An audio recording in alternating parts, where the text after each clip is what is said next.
자, 정부의 부동산 종합대책 발표 이후에 고민에 빠진 3040 세대가 있습니다. 그리고 또 있습니다. 5060 세대도 고민에 빠졌습니다. 어떤 고민을 하고 있을까요? 자, 그래서 준비했습니다. 이번 주제는요. 특별한 분을 모셨습니다. 고종환 한국자산관리연구원장. 오늘 부동산에 대해서 궁금한 점 집중적으로 물어보도록 하겠습니다. 어서 오십시오. 네, 안녕하십니까? 네, 안녕하십니까. 자, 먼저요. 지금 이 강남이 아닌 다른 지역에 거주하고 있는 시민들의 목소리가 있습니다. 이 부동산 종합 대책에 대해서 어떤 생각을 하는지 강남 이외에 사는 시민들의 이야기 들어보시죠. 오름폭도 적고 아무래도 실수요자들이 많은데 아무래도 좀 대출 비율이 줄어들거나 하면은 좀 집 마련에 어려움이 있지 않을까 생각이 듭니다. 별로 그렇게 투기 지역이 없고 실수요자가 많거든. 팔기도 어렵고 묶여 있는 거나 마찬가지죠. 다 강남하고 똑같이 짜잡아서 말해버리니까. 강남은 그렇게 뭐 2년 내에 뭐 3억 올랐다고 그러더라고요. 강남을 약간 연구원 잡은 것 같아요. 네. 자, 일단 시장 반응. 정부의 입장은 지금 굉장히 확고한 것 같습니다. 더 이상 부동산 투기는 없다. 완전히 잡겠다. 이렇게 얘기를 하고 있는데, 글쎄요. 이 4월까지 그러니까 투기를 하려고 했던 사람은 집을 반드시 팔아라. 버티지 못할 것이다. 이게 지금 청와대 입장이잖아요. 내년 4월이. 내년 4월까지. 이전에 팔아라. 네. 네. 그렇군요. 네. 정부는 이제 어쨌든 이번에 그 재건축 재개발을 하고 이제 다주택자 투기를 잡는 게 이번에 대책의 핵심이잖아요. 네. 그러다 보니까 지금 잠깐 방송을 보니까 강북에 있는 분들의 상당히 그 불만스러운 목소리가 들리잖아요. 그렇죠. 근데 나름 근거가 있어요. 왜냐하면 사실은 집값 상승폭을 보면 집값이 급등한 지역은 강남 상구라고 볼 수가 있고요. 그런데 이게 이제 강북까지 확대가 되니까 네. 이런 형평성, 지역의 네. 형평성 문제에 있어서 이제 불만이 있을 수 있다라는 생각이 듭니다. 네. 자, 아까 제가 잠깐 언급을 했는데 이번에 3040 세대들이 가장 고민이 많다라고 얘기를 했는데요. 자, 내 집 마련에 길을 잃어버렸다. 이제 집 하나 좀 살려고 하는데 네. 집을 살 방법. 자, 어디로 가야 하느냐? 전세 자체가 지금 씨가 말랐다고 하거든요. 지금 네. 어디로 가야 되는지 이게 궁금한 것 같습니다. 자, 어떻게 답을 주실 수 있나요? 네, 지금 이제 집을 팔아야 하나, 사야 네. 하나, 이런 매우 혼란스러운 상황이 전개되고 있죠. 네. 지금 시장을 보면 강남권 같은 데는 조금 반응이 나타났어요. 네. 적게는 5천만 원에서 많게는 2억 원 정도까지 네. 급매물이 나오고 있고, 다만 이제 짙은 관망세 때문에 거래는 잘 안 되고 있는 거거든요. 그래서 제가 이제 좀 조언을 드리면, 이 30, 40대는 지금 20, 30대와 30, 40대가 최근에 통계를 보면 한 37% 이상 이렇게 주택을 가장 많이 구매한 계층이에요. 네. 근데 이분들은 주로 이제 젊은 직장인이거나 신혼부부거나 이런 분들이죠. 네. 문제는 이제 자금력이 없어요. 목돈이 없고 소득이 다소 부족한 상황에 있어서 그동안 집을 많이 샀는데 이번에 이 DTI LTV가 이 투기 지역 투기 과열 지구에는 50%로 그러니까 60 내지 70%에서 50%로 강화가 되어 버렸어요. 네. 그러니까 이분들은 돈을 빌려서 내 집 마련하기가 그만큼 어려워졌다는 점을 꼽을 수 있고요. 네. 그다음에 이제 투기 지역과 투기 과열 지구를 피해야 되잖아요. 그 지역이 이제 두 군데를 꼽을 수가 있는데 실수요자들이 선호하는 지역이 이제 서울을 피해서 서울은 네. 전역이 지정이 됐단 말이죠. 네. 그러니까 경기도나 인천 지역으로 옮겨갈 가능성이 좀 커졌고 네. 두 번째는 일기 신도시 분당과 일산을 좀 주목할 필요가 있어요. 분당과 일산. 네,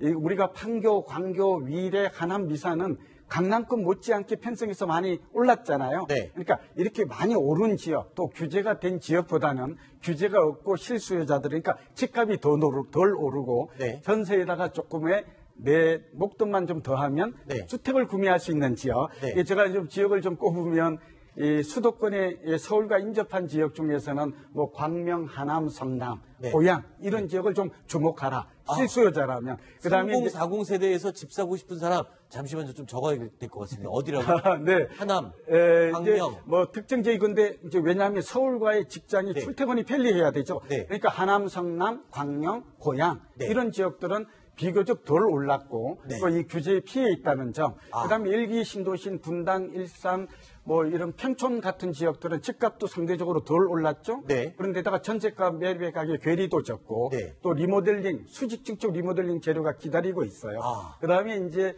GTX A, C 네. 이런 노선들을 잘 보시면 옮겨갈 그런 길이 보일 것으로 예상됩니다. 알겠습니다. 자, 3040 세대들 집 마련하느라고 고민하셨을 것 같은데 좀 도움이 됐을지 모르겠습니다.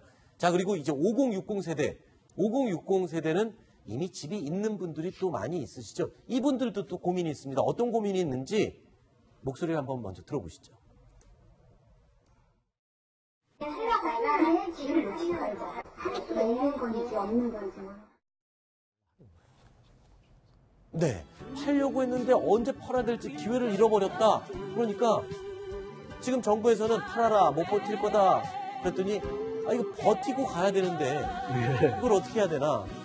안 팔아봤자 집만 없어져. 이런 상태거든요. 어떻게 해야 됩니까? 그렇죠. 오늘 또 저도 오늘 5060으로부터 좀 비슷한 질문을 여러 건 받았거든요. 네. 그러니까 아주 현실적인 고민일 텐데요. 네. 지금 2030, 3040은 집을 사야 할까가 고민이잖아요. 네. 반대로 5060은 의외로 2주택 이상의 다주택자가 많아요. 그러니까요. 이분들의 고민을 지금 또 팔아야 될까? 이게 안 곤란한 맞으려면 상황인데 팔아야 되는 상황이죠. 저는 두 가지 대안을 제시하고 싶어요. 네. 만약에 2주택 이상인 자로서 투기지역, 투기과열지구에 주택을 가지고 있다면 네. 첫 번째 방법은 내년 4월 이전에 네. 잔금 기준으로 다운사이징, 주택을 한 주택만 남겨놓고 줄이는 방법을 좀 권하고 싶고요. 네. 특히 저는 강남 재건축은 그렇게 했으면 좋겠어요. 네. 또 그런 사람들은 특히 그 대출의 비율이 많은 분이 많아요. 네. 그러니까 은행으로서 대출 받아서 집을 많이 샀던 사람들이 이 사람들이 이제 갭 투자라거나 투자수에 해당이 되는 거거든요. 네. 그렇게 좀 줄일 필요가 있다. 두 번째는 임대주택 사업자로 전환하는 거예요. 아하. 정부가 이번에 길을 테러를 좀 열어준 것이죠. 네. 이 등록을 하면 다만 5년 이상 장기 투자를 해야 돼요. 네. 그리고 세제상의 좀 혜택을 받을 수 있거든요. 네. 이 두 가지 방법 중에 하나를 선택해야 되는 순간 기로에 왔다. 저는 뭐 이렇게 여유 자금으로 또 임대 수익을 좀 겨냥해서 장기 투자할 분들은 네. 좀 아예 이제 5년 동안의 전쟁이 계속 벌어질 것 같아요. 네. 그러니까 이 전쟁을 피하는 방법은 장기 임대주택 사업자로 전환하는 거. 아하. 그런데 5년 동안에 강남 같은 경우에는 집값이 재건축은 출렁일 가능성이 높아요. 네. 그리고 내년 이후에는 집값이 많이 하락할 가능성도 있거든요. 그런 분들이 불안하다면 내년 3월까지 네. 집을 파는 전략도 바람직하다고 보입니다. 하여튼 저는 굉장히 끄덕끄덕하면서 동의를 하고 계시는데 궁금한 거 있으면 전문가시니까 하나 물어보셔도 됩니다. 제가 시간 드릴게요. 그러니까 제가 지금 뭐 그 지역 아까 언급했던 네. 그 지역에 있고요. 진짜 저도 그렇습니다. 방금 얘기했던 뭐 그런 부분을 상당히 고민하고 있거든요. 네. 또 많은 도움이 되고 있는데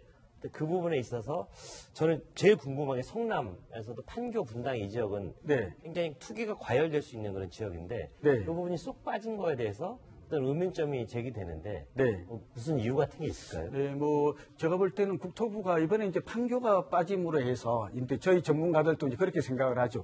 그러나 이번에 지역으로 보니까 그래요. 판교는 분당구에 속해 있거든요. 네. 행정구역으로 보는데 분당과 판교가 같이 분당구예요. 성남 중에서도. 그러다 보니까 아마 전 지역 전체적인 평균 가격 상승폭은 이 투기과열지구에 지정될 만큼의 높지 않게 나타난 것으로 그렇게 예상이 좀 됩니다. 네. 짧게 물어보셔야 됩니다. 시간 없어요. 네. 알겠습니다. 예. 노무현 정부 때 부동산 대책을 17차례 발표를 했는데 네. 결국은 완전히 실패했다 이렇게 스스로 자인하고 있거든요.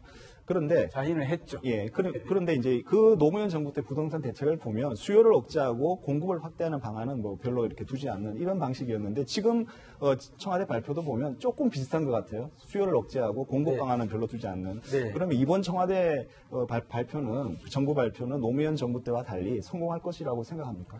네, 뭐 굉장히 많이 듣는 질문인데요. 저는 이렇게 봅니다. 그러니까 우선 노무현 정부 때의 대자비가 생각이 나죠. 저 때 이렇게 활동을 많이 했었는데 보니까 투기 수요 때문에 집값이 올랐다고 그 근본 원인을 진단하고 있는 것 같아요. 똑같아요.